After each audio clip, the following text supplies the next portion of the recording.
The Bnei Yosef Torah Center 4-day Chinese auction extravaganza is going to begin on Wednesday, June 9th with the inspiring speaker of Rabbi Frand at 8:45.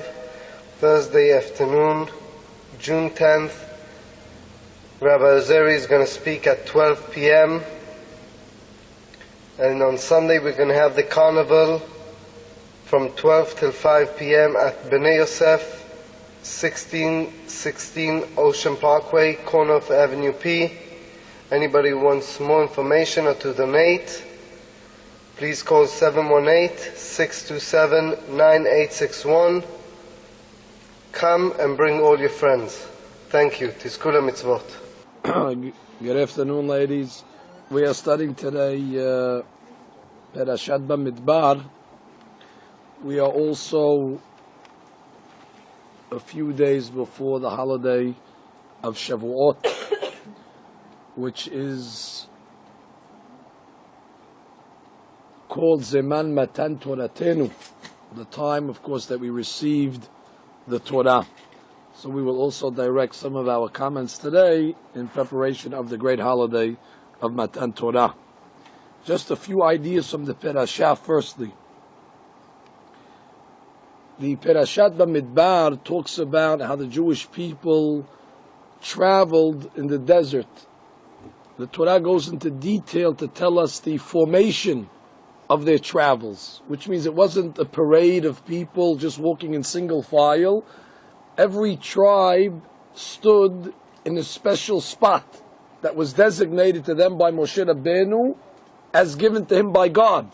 So you had one tribe standing to the northwest, and one to the southeast, and one to the northwest, etc. Each tribe had to stand in formation, one behind the other, one in the middle. It was like a square they traveled in. Actually, it was in a box, and the Mishkan was in the middle.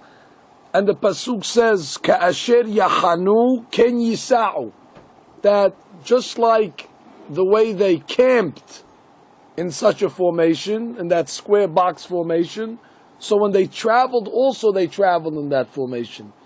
Again, Kashir Yahanu, just as they camped, Ken Yisa'u, so too they traveled. It was the same formation of tribes.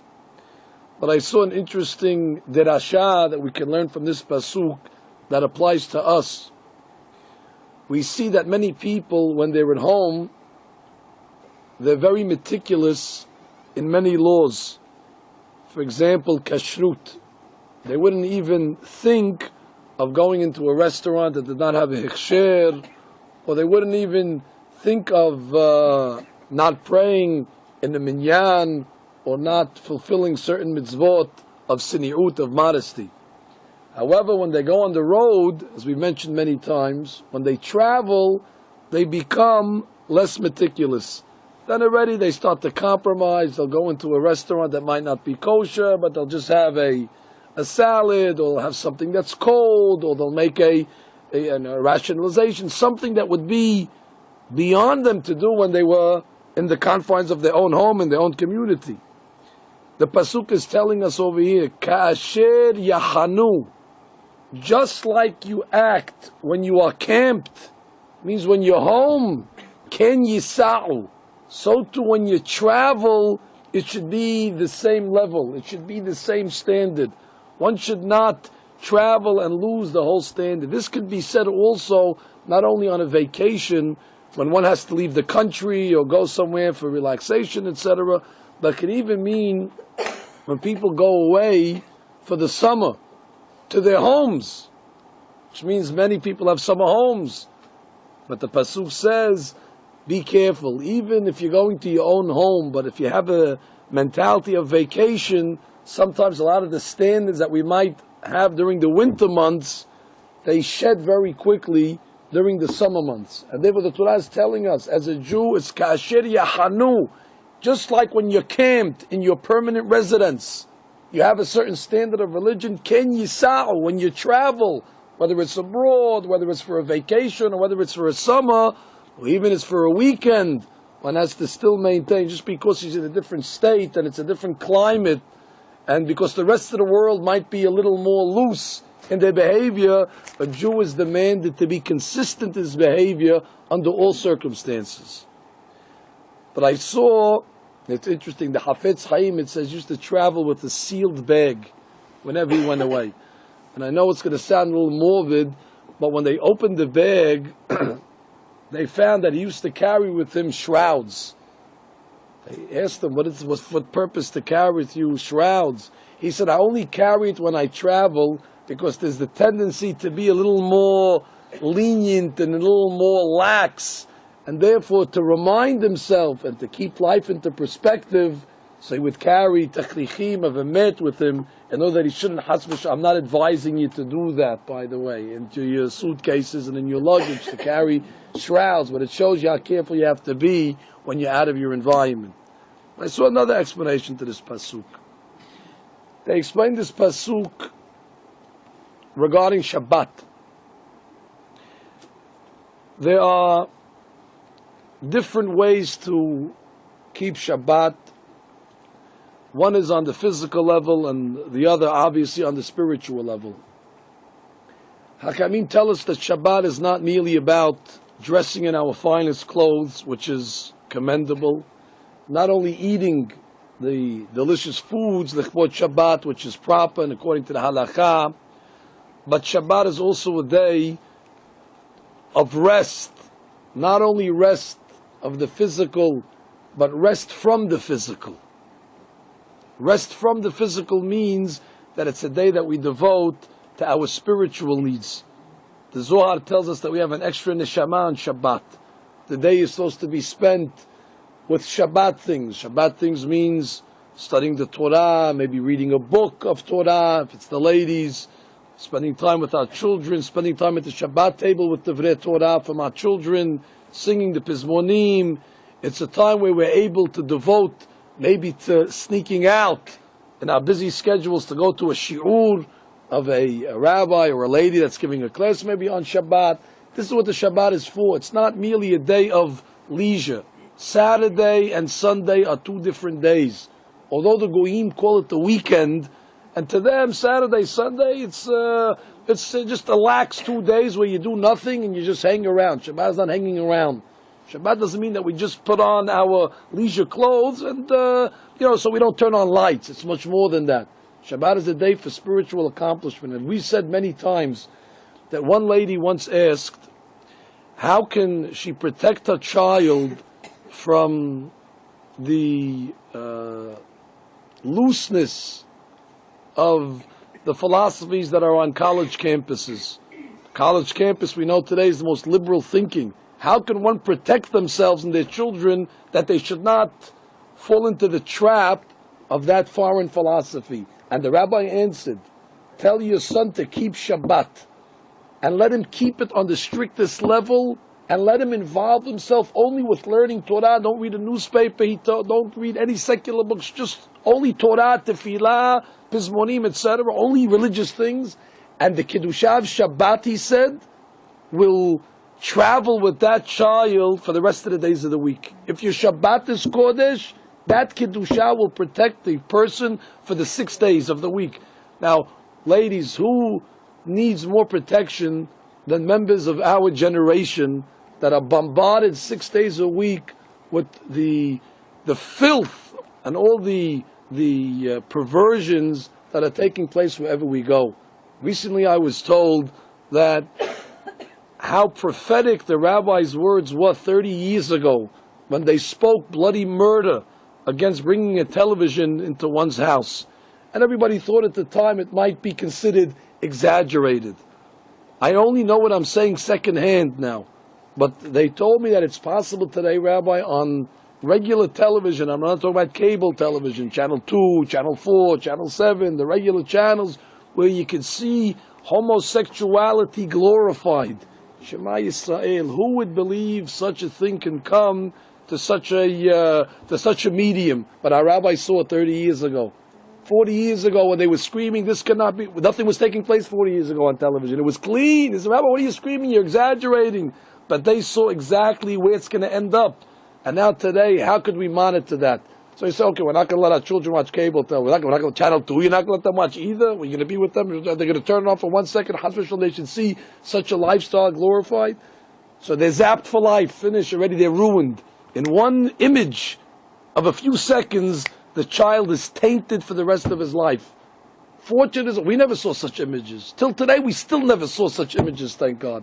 But a child today in 7th or 8th grade already knows this concept. I'm 35 years old. I never saw such an image of homosexuality in any form, in anything. Right? Where would we see such things? We didn't have a television. We weren't exposed to it then when we used to watch television when we were young. It wasn't on. But today the children already becomes understand. How could anybody tolerate such a thing? How could anybody even allow such a medium to be in the house? And it's impossible to be monitored. It's impossible to monitor it.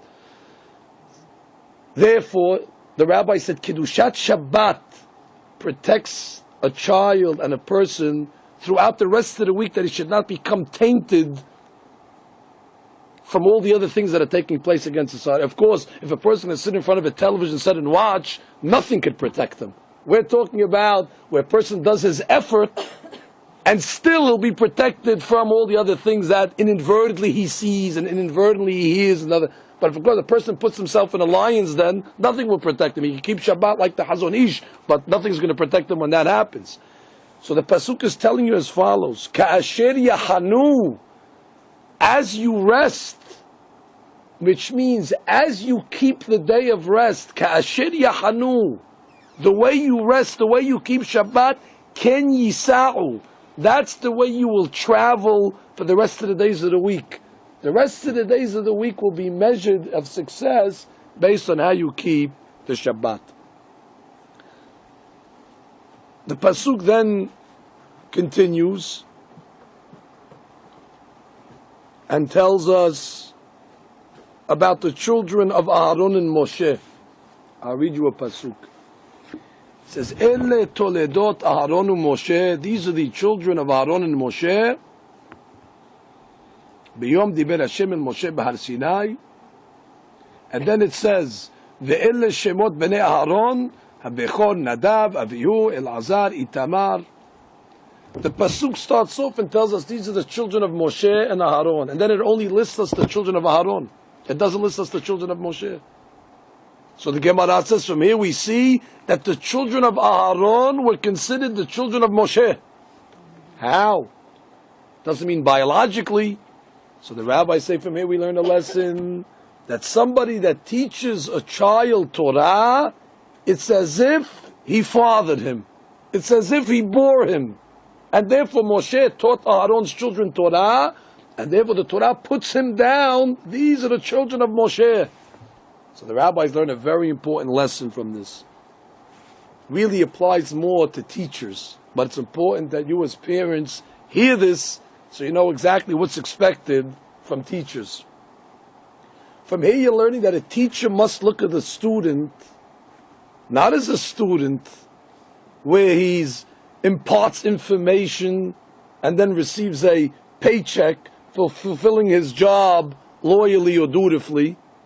The Torah is telling you the job of a teacher must be to look at every student as a child. That's the standard of Torah teaching. Now, that's a world of difference than a teacher that's just going into the classroom to fulfill his job. An algebra teacher might go in the room, give a wonderful lesson, and could walk out feeling good that, listen, I did my job. Whether they understood me or not, that's not my problem. I offered the information in the most clearest way. Whether somebody had a difficult time with it, listen, they told me to teach the subject, I taught the subject. In Torah, that doesn't pass. In Torah, the teacher must look at every student in that room as his child. And therefore, how would that teacher feel if his son was humiliated in a class by a teacher? Oh, the teacher would run up to school. How dare you humiliate my child? We work so hard at home to build up his self-esteem and confidence. How dare you say such a thing? But if a teacher doesn't look at those kids as his children, so a teacher might unwittingly humiliate a child or say a sharp word. This is against what the Torah is teaching. If a child would misbehave When our children misbehave, we say, hold it, why are they misbehaving? We investigate. Maybe there's a problem. Maybe something's going on in their personal lives that we don't know about.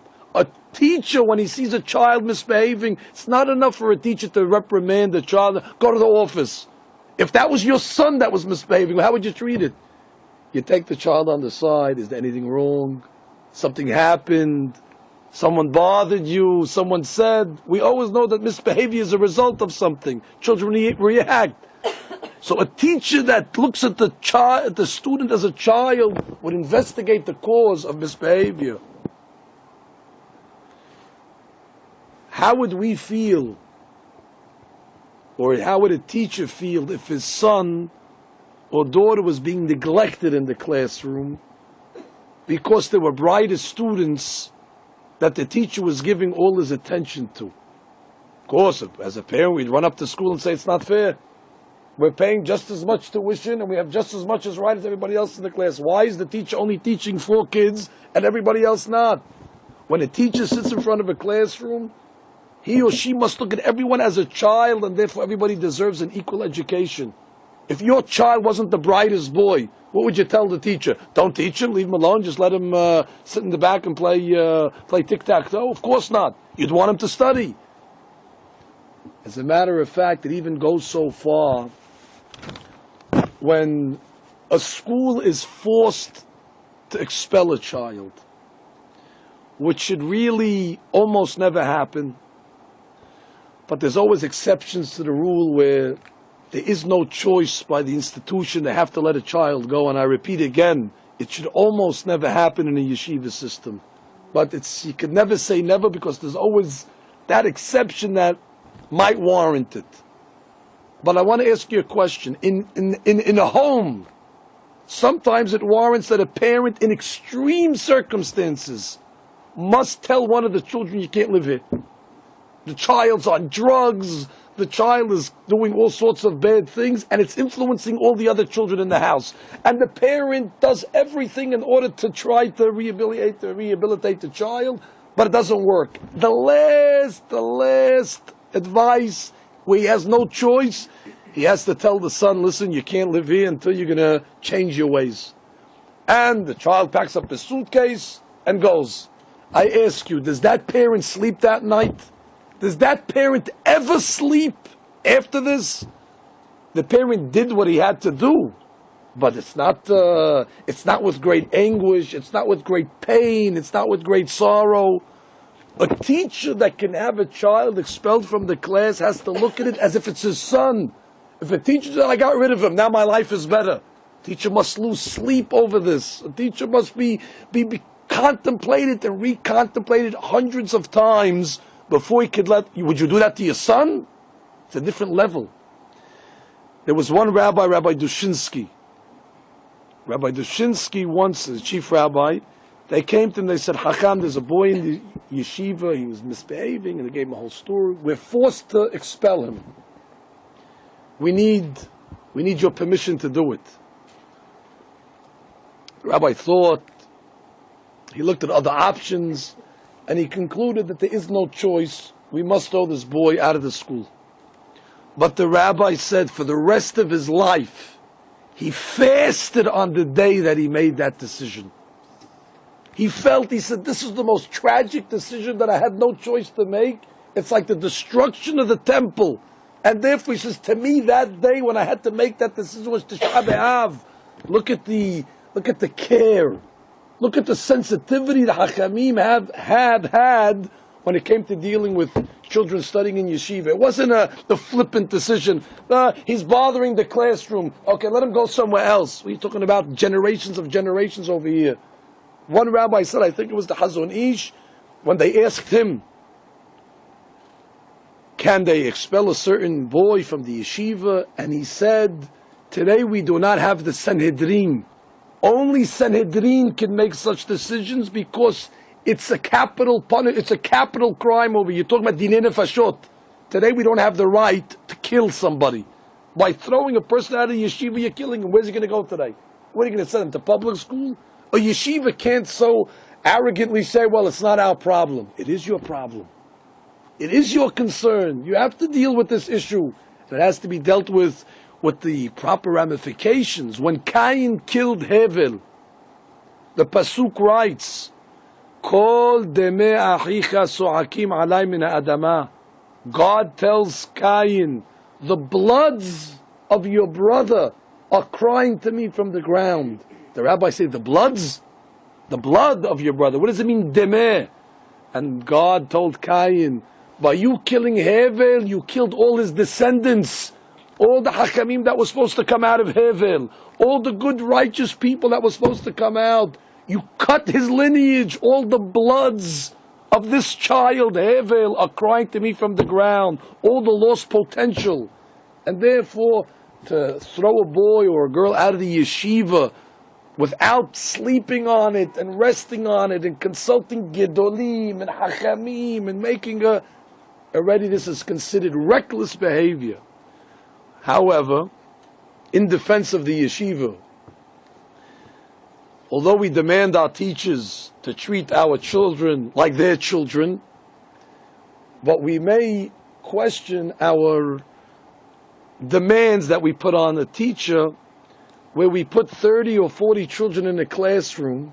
How is it humanly possible for a teacher, in order to divide himself 40 ways and give the proper attention and the proper care and the proper advice and the proper time that's necessary? We might be asking our teachers things that are impossible.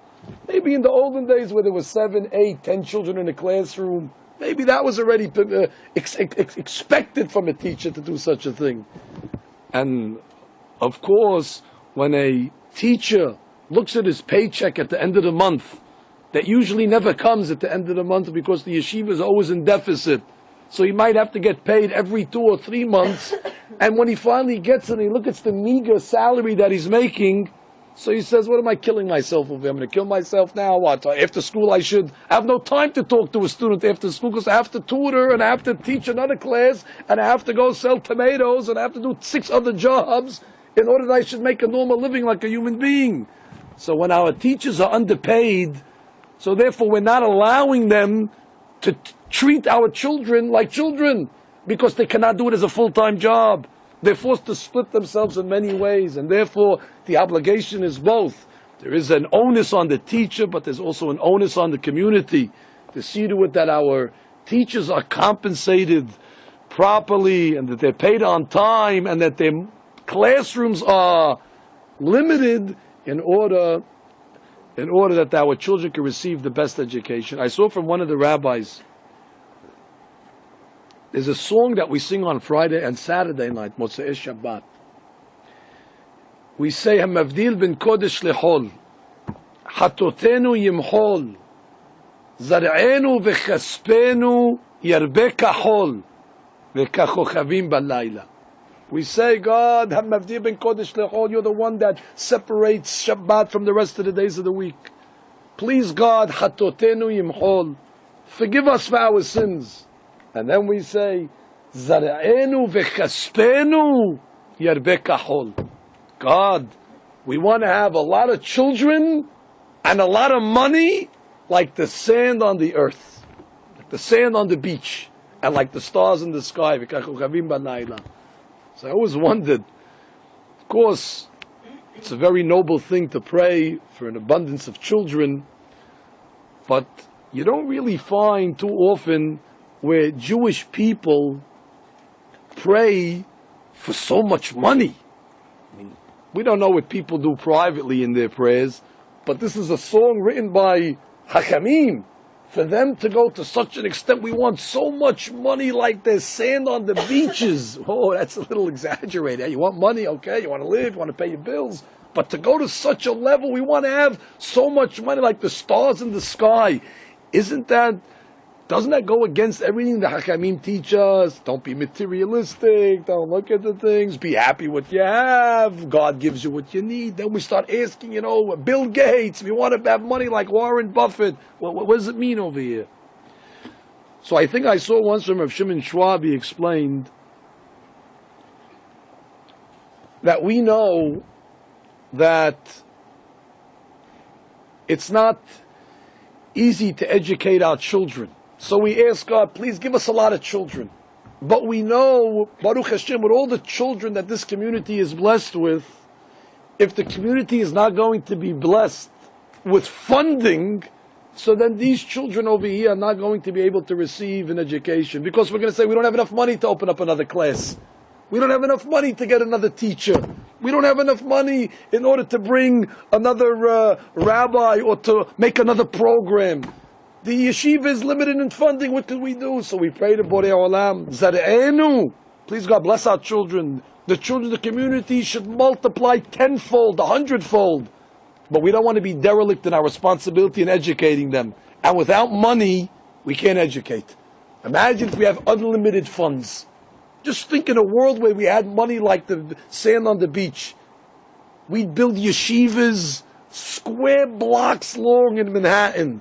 And we'd put 10 children in each class. And if there was weaker children, we could make an A and a B and a C and a D and an E and an F. We could make an unlimited amount. And we could have programs from morning to night and bring experts and teachers, teaching parents, teaching teachers, paying them their salary the right way, that they don't have to split themselves. They can be devoted to their studies. Give the teachers extra courses on how to teach. We'd have all the resources to educate. And therefore that prayer on Saturday night is Zar'enu v'chaspenu, because they go together. Having a lot of children in the community is great, but you also need a lot of money in order to educate them. And therefore our primary tzedakah in our generation specifically must be geared towards education of our children. Baruch Hashem, our community does. Our community supports some of the most noble institutions of education. But as much as we do, we must do more in order to allow the teachers to treat our children like their children and give them the proper love and attention that is necessary.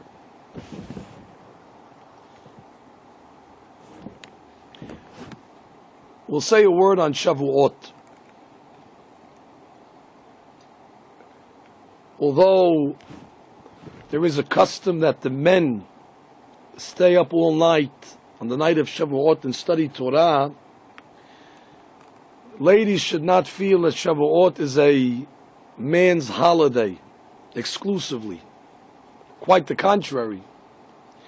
We have a custom as well that we read Megillat Ruth on Shavuot, the story of Ruth, which was one of the most righteous ladies that our religion ever produced. The story is told, there was a man called Elimelech. I'm going to try not to confuse you with all the names, and you don't have to remember the names. Elimelech was married to a righteous lady called Naomi. Elimelech was a wealthy man. He lived in Israel. And then a famine struck, and Elimelech got a little nervous. He said, all the poor people are going to come to my door for handouts. Everybody's going to want money in order to buy food in the famine.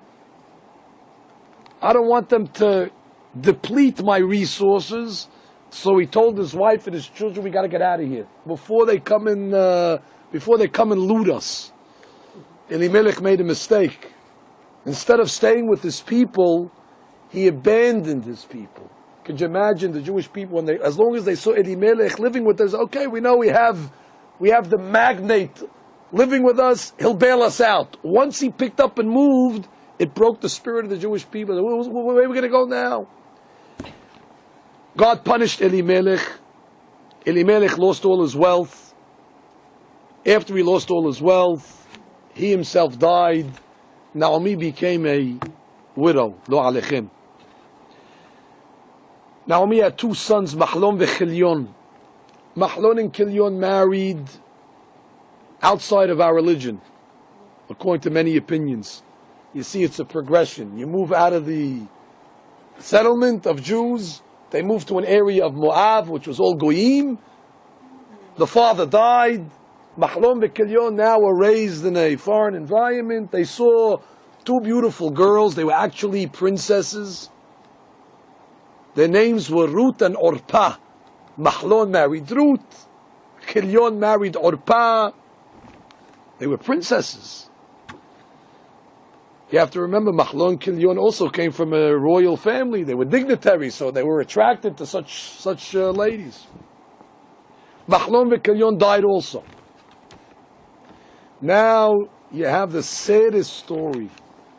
You have a lady, Naomi, that used to be one of the most dignified, one of the most regal women in the Jewish nation, married to the philanthropist of Klal Yisrael, a lady that went out with entourage, a lady that had so much respect.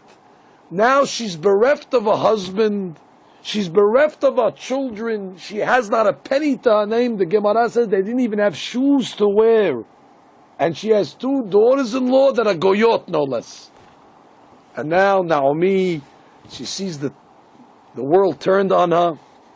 She tells her daughters-in-law, go back home. I have nothing to offer you. I'm old. I can't have any more children that you could marry. I don't have any money. I'm going back to live in Israel. There's nothing there for you. You're the daughters of the king. Go back to your father. You live lavishly like you used to. And Ruth and Orpah say no to their mother-in-law. We're going back with you. We want to convert. We want to attach ourselves to your religion. And again, Naomi tries to dissuade them and says, please, go back. It's not necessary. Orpah kisses her mother-in-law goodbye and goes back home. Ruth, however, is a little more tenacious, and she stays. Says, Veru dav kabba. Ruth clung to her mother-in-law. Now, at that time when they made that decision, Orpah made a decision to go home. Ruth made a decision to stay. If you look at that decision on its own, it's not such a major decision. You know, one lady decides to help her mother-in-law a little. I mean, many ladies choose to help their mother-in-law. It doesn't get written up in the newspaper. It's not something where you say, wow, I heard you helped your mother-in-law. What a tzaddiket, what a righteous. It's done. It's not like she built a hospital for sick children. She decided she's going to escort her mother-in-law back home. Orpah, on the other hand, anyway, you told me to go home. So I got permission, I'm off the hook, finish, okay. They hug each other, they kiss each other, she goes home. But do you realize, ladies, that this decision was the most pivotal decision maybe in history for these 2 ladies? As a result, what happened? Let's continue the story. What happened as a result of this decision? Ruth ended up moving to Israel with her mother-in-law. She was forced to become a beggar. She had to go from field to field collecting the pieces of wheat that fell when the farmers were collecting the wheat. She was like on welfare. She was collecting, entitlements that belonged to the poor people. Hazita, this is a lady that was living in a palace, Ruth, and now she was lowered to the status of the lowest class, the poverty-stricken. Eventually, as the way Borei Olam engineered it, she married a man called Boaz. From Boaz, she had a son called Oved. Oved had a son called Yishai, and Yishai had a son called David. She ended up becoming the great-grandmother of David HaMelech. What happened to Orpah? Orpah, well, she went back home. She stayed a non-Jewish. And she also had a famous grandson, and that was a fellow by the name of Goliath. And many years later, the 2 descendants met in a field, and David ended up killing Goliath. History judges Orpah in a very negative light, while Ruth ends up becoming the eventual great-grandmother not only of David, but King Solomon, the entire Davidic dynasty, including Mashiach. Ruth goes down to be one of the most important ladies in history. But I want to ask you again, her destiny was decided on what? On that decision. So you see over here the importance of making a right decision. There's no way Ruth could have known that because she decided to stay with her mother-in-law, that she's going to be now the grandmother of Mashiach. What does one thing got to do with that? I'm just doing the right thing. There's no way she could have anticipated such a reward, such a heritage that's going to come out of her. And I say the same to Orpah. Orpah felt, okay, listen, I'm not helping my mother-in-law, big deal, I'm going home. She didn't realize that that one decision is going to spiral and cause her whole life to go into a different path. I think it's a very frightening lesson, and every time I say it over, I myself begin to wonder how careless sometimes we are when it comes to making decisions in life, and we discount them. Big deal. I go this way, I go that way. At the time, it might not look at it as a big decision, but you never know, that might be the decision that changes the entire history of you, your family, forever. I'm not saying this that you should be paranoid, because I see many of you look paranoid now. And I'm not saying it's on everything. Should I eat the pizza? Shouldn't I eat the pizza if I eat it? I'm not on silly things, obviously. But I know myself, there were times where I contemplated, should I go to the shi'ur or not? Of my rabbis. I contemplated like everybody contemplates. There's always something else to do. And, of course, go, don't go. You know what? We'll go. Now, at the time that we made a decision like that, we didn't think we're doing anything special or not special. We happened that day to decide to go. But I cannot tell you how many times we made that decision and things were said in that class that changed my life forever. Happened to be the rabbi said something that day that hit me the right angle, and my neshama comprehended it, and forever it's a different person. Imagine if I would have said to myself, you know what, big deal, so I don't go. Who knows? Who knows if that opportunity is going to be missed? And therefore you can never discount a decision when it comes to religion. Whether it's where we send our children to yeshiva. These are not small decisions, of course. These are major decisions which are obvious. But even personal decisions in religion, you cannot say, well, so if I don't do it, what's going to happen? If Ruth would have said, well, if I don't help my mother-in-law, what's the big tragedy? What's the big tragedy? You're going to become a known name. Nobody will ever hear you. Nobody will ever know. Nobody will ever talk about you. You'll become a generic like everybody else. But because she did that mitzvah and she chose right, so look what came out of her. One rabbi told me once, says a fellow was traveling and there was a fork in the road. It could turn right, it could turn left. At that point his decision is 2 feet. 2 feet to the right or 2 feet to the left. It's a small decision. He chose to go to the right. 3 days later he found himself in California. The fellow that went to the left, 3 days later found himself in Florida. And both of them wondered, how'd I end up in California? The other fellow said, how'd I end up in Florida? What led me here? So they said, no, let's trace back. You remember when you were at that fork in the road? That little decision to go 2 feet this way or that way, look what happened. It spiraled all the way down, and one ended up on one side of the country, and one ended up on the other side. Never discount a decision that you're going to make in religion. When you're dealing in religion, you're dealing with an eternal life. Everything in eternity has major ramifications, has major repercussion. And that's one of the lessons that we learn from Megillat Ruth. But there's one more lesson, and I'll let you go, that I think we learned from the Megillah. Boaz, great man, he married Ruth because he was actually obligated to marry Ruth. Without complicating it, it was the mitzvah called Yibum, which I know you're familiar with. But the rabbis tell us that Boaz wasn't the first in line to do this mitzvah. There was somebody before him. That fellow's name was Tov.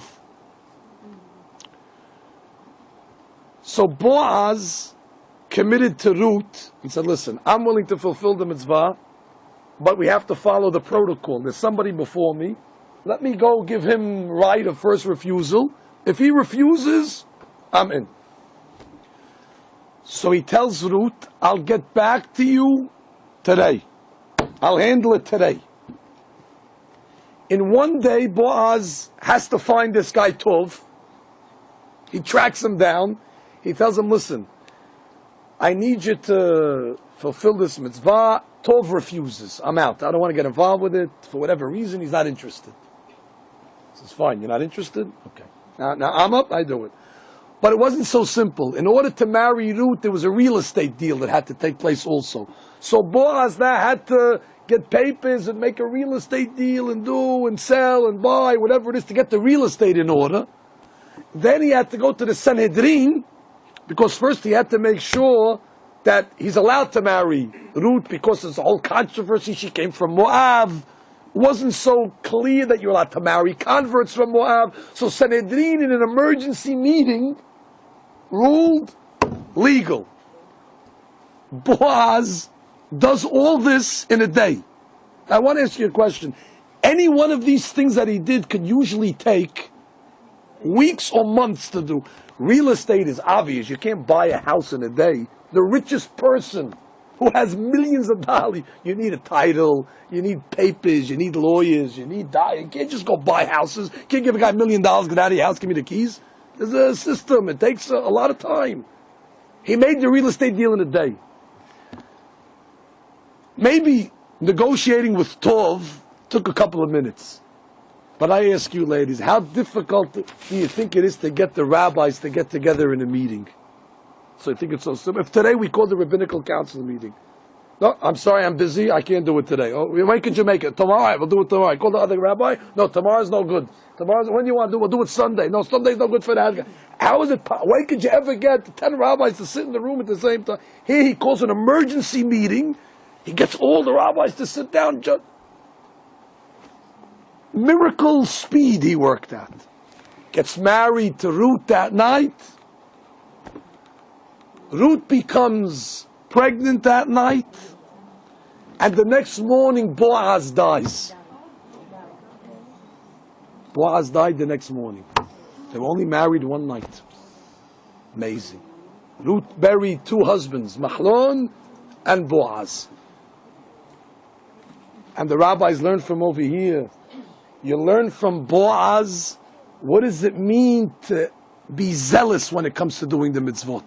Imagine Boaz would have been a little lackadaisical. You know what? Ruth, give me a week. A week, finished, it's over. His time came, that's it. But what about Mashiach? Don't worry, God has many messengers. God can bring Mashiach from a lot of people. Boaz would have lost his whole destiny if he didn't act on the mitzvah in record timing. From here we learn, when a mitzvah comes to your hand, do it, grab it.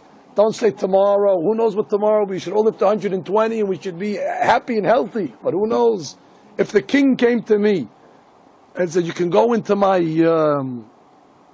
treasure for 5 minutes, take a bag with you. You can take all the diamonds you want. So I asked the king, how long is this deal applicable? It says it's applicable from now for another 100 years. When am I going to go into the treasure? I'm going to tell the king immediately, right now. I have my bag, I'm going in right now. Why? I don't know what's going to happen in 100 years. I'm going to wait. I'm going to tell him in 2 years, I'm busy now. What do you mean busy now? Maybe the king will change his mind. Maybe all of a sudden somebody will come before and take all the jewels. I go, well, Rabbi, you're too late. Somebody beat you to it. Oh, I had an opportunity. And who knows if I'm not going to be able, maybe they're going to call me to go somewhere. Now I'm stuck, I have to move, I have to go. I lost the opportunity. When a mitzvah comes to your hand, it's $1 billion. You're going to pass. What's more important? What could you be doing more important than the mitzvah at hand? And if we have to grab it, if Boaz would have been just a little less zealous, he would have lost. But I want to end up on one good note.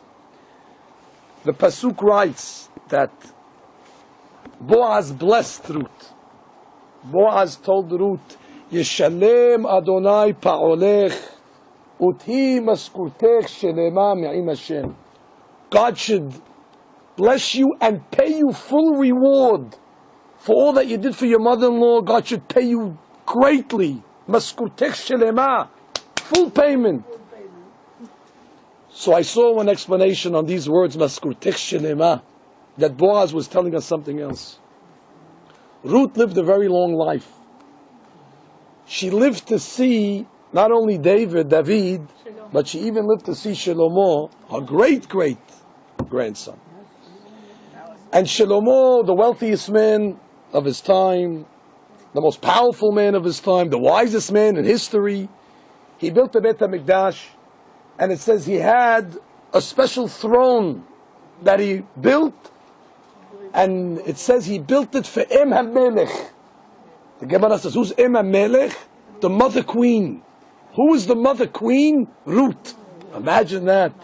This lady Ruth, she sat on the throne with kings, an old lady, righteous tzaddik. Look at the roller coaster life this lady had. She started off living in the palace of Moab, and then she ended up marrying this guy Machlon, and he died, lost all her money. She was on welfare for how many years? And then she ends up marrying this great Rabbi Boaz. He dies. Terrible life she had. But look at the end. At the end it came to full circle. She's sitting now in the throne of thrones next to the most influential man in the world, King Shlomo, Em HaMelech. And she's witnessing the glory of God. She has a front row seat. Boaz told Ruth, Uti maskurtech shelema. If you read the word shelema, you can also read it as Shelomo. Uti maskurtech Shelomo. Boaz was saying, your reward is going to be Shelomo. Wait, Ruth, now it doesn't look good, but you're going to see one day you're going to be on top. That should be a musar to us. That life always turns around. Those that are on the bottom one day, Be'ezat Hashem, should be on top. You should have a good holiday. The Shkul Shanim Rabot, Ne'imot V'Tovot. Amen.